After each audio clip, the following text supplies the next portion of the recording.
What's up, y'all? The lighting's never very good in this room. I always try to find a good angle or whatever, but I'm too lazy. But I'm here in my room. Oh, here in my room. I have this video on. It's like an 11-hour video of like ocean wave sound. Sometimes I use it to sleep with my headphones on, but on my phone, not on the laptop. And I have it on so it kind of drowns out my voice since it is a bit late.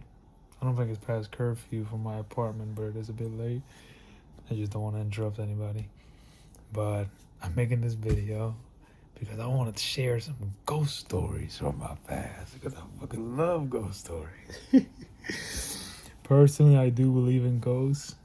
To me, I acknowledge that they may not be real, but personally, I do believe in them.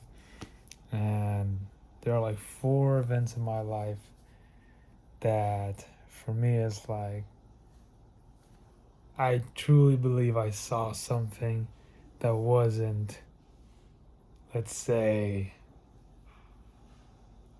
among what we would consider something paranormal. Basically, it was something paranormal. That's what I'll say. But I believe that's what it was. Let me remember. There was one. I think I was in 3rd grade or 4th grade. And this is when I lived on top of a small church and a video rental store, so like a DVD rental store. So both of those were right next to each other. We lived on top of that. We lived on the 2nd floor. And what happened was that me and my brother shared the same room. And that time, and I remember I woke up and the sun was coming in through the window, but it wasn't, it was like morning and the sun was finally starting to come out. And I remember I looked over my brother's bed. He was to my left, and I looked at him. He was sleeping. And I saw this thing on top of him on his chest. It's like this creature. It had like these pointy ears. Like it looked like one of the creatures in The Descent, but not like that. It looked more like spiky skin, not spiky, but like hardened skin. I don't know how to describe it. But I remember I saw this thing. I remember it was like scratching at his chest. It didn't do anything to him. It didn't harm him. You know what? It's almost like it couldn't do anything to him, but that's what it was doing. Like it was like quickly scratching at his. Let me see. It was like this, like at his chest and shit, like real fast.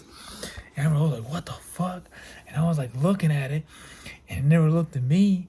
And then more of the sun started coming in through the window, and as more sun came in, the thing just started like, not evaporating, but like disappearing, like fading away, and eventually it just went away. And I was like, what the fuck? And first, I acknowledge these things may just be me, my mind just creating these images, and it was just like a really strong thing. But they weren't dreams. I'm sure of that. I remember them not being dreams. Or maybe somehow they were. But I don't know.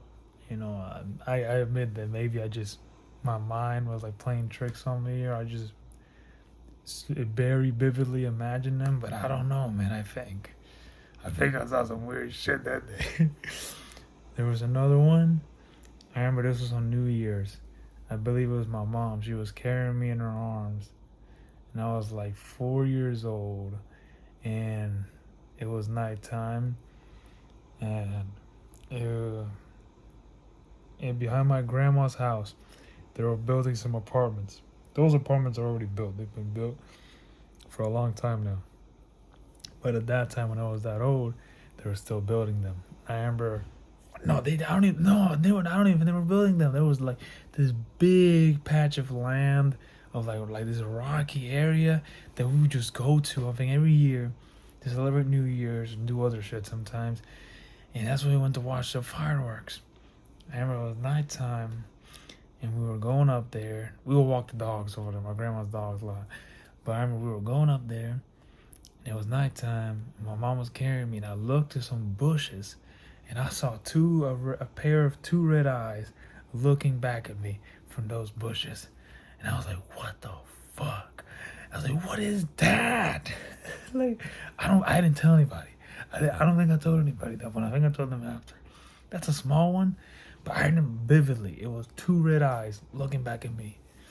It was like in movies, like, I don't know, sci-fi horror movies, when like a gorilla and it has like red eyes and you can see it in the dark looking at you. It looked like that. What else? There was another one where me and my family used to live in a house that was next to my grandma's house. And I remember this house had a basement, and that basement would get flooded a lot. I don't want to say a lot, but it was kind of usually flooded. It was hard to take care of, I believe. I remember one time, I think I was looking for my water gun. I think I lost my water gun. And I said, let me look in the basement. And I looked in the basement, and it was flooded. And I remember I walked in. It was this big-ass room. It's kind of like, I don't know, it looked like this green tint from what, like, my memory. But it was probably just like a gray or like look kind of like a shadow-filled room with like lights creeping in through some windows. Probably, I don't remember that well.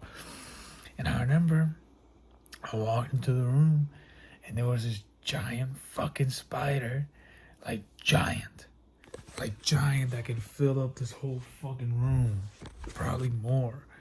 Like, I won't say the movie because it's gonna spoil the ending, but I won't say it. But that would have been the perfect example. And I remember I just looked at it and I was scared, but I didn't run away. I didn't yell, even though I'm terrified of spiders. I was like, what the fuck? I was like, what is this? And I think he just looked at me. I don't remember ever leaving, but I did. And that was that. It was this gigantic. It was impossible for a spider to be that fucking big. It was a giant spider, literally. Not just like a big ass, like fucking giant. And what are the ones? Because there's more. This isn't mine. There was one story from my grandma's brother. Tio Johnny, we call him. Tio Johnny, Uncle Johnny. Tio Johnny. He said one time, he has a couple of stories, but one time he went to a river or a lake with his friends. He said, I think they were sleeping there. I think they've been drinking. So I guess this probably puts some doubt to the story, but I believe it. I really do. And they said they were just laying there. I don't know if they fell asleep or they were just. I don't know. I think they were just laying there resting or probably trying to sleep or whatever. And Tio Johnny, I don't know if he was the only one up or some of his friends were too. But he looked, and I think he heard something, and he looked towards the water in the lake or river, whatever it was. And he saw, I believe it was a pit bull, walk out of the water. A pit bull. It didn't swim. It wasn't swimming in the way. It came from underwater. Like it just walked out. Like it was walking on the water. Just walked out. And I think it looked around the whole area. I think it walked around a bit. It just like scanned the place. I don't know how long it was out there. Of course, Jordan was fucking terrified. And the dog just, I think he said it had this energy about it. Like you could tell there was something different about it. Like it wasn't just a fucking dog. And after a while, after a bit, it just walked back into the water and it never came back out. I was like, what the fuck? One last story. This isn't one of, I got so many stories, but I can't tell them all. Maybe another time. I remember one time, in Puerto Rico, stories like this are very common. I think in a lot of Spanish-speaking countries, I've noticed that there's a lot of stories like this are common. I feel like a lot of Spanish-speaking countries, religion is taken very seriously. You know, I'm not religious myself anymore. I used to be. I'm not religious anymore. But there's just something about places like Puerto Rico and so many other places where I believe there's just something different. The culture, and I don't know how to explain it. But it was my grandma's neighbor that lives like 2 or 3 houses down. Used to live like 2 or 3 houses down. I don't think she lives there, and she definitely doesn't live there anymore. She said one time it was like 2 or 3 a.m. or 4 a.m. I think she looked out her window and she saw a man in a white suit. I think she said he was beautiful, and he was just floating down the road, the main road. We had this big ass road, not big ass road, but it's a big long road that goes through the neighborhood. And she just looked down, she just saw him floating slowly.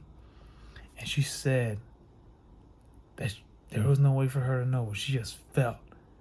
She knew that it was the devil. I was like, oh shit.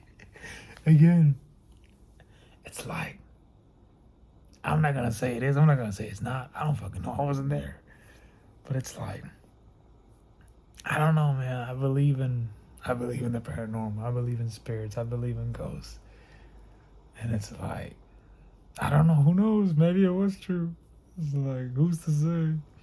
I'm not gonna say it wasn't. Then the devil shows up at my fucking house. Like, no, leave me alone. Fuck it. I might tell more stories later in the future. This video is already long enough. If any of you stick around, thank you very much. I'm very thankful. I know I can talk for a long time. I just love telling stories. That's one of the things I love. I just want to get with a group of friends, just some close, some good friends, family. Just sit around the fucking campfire or sit on top of a roof of a house looking at the stars and tell these stories. Because that's what I used to do with my mom. And I'm going to do it again one day. But that's it.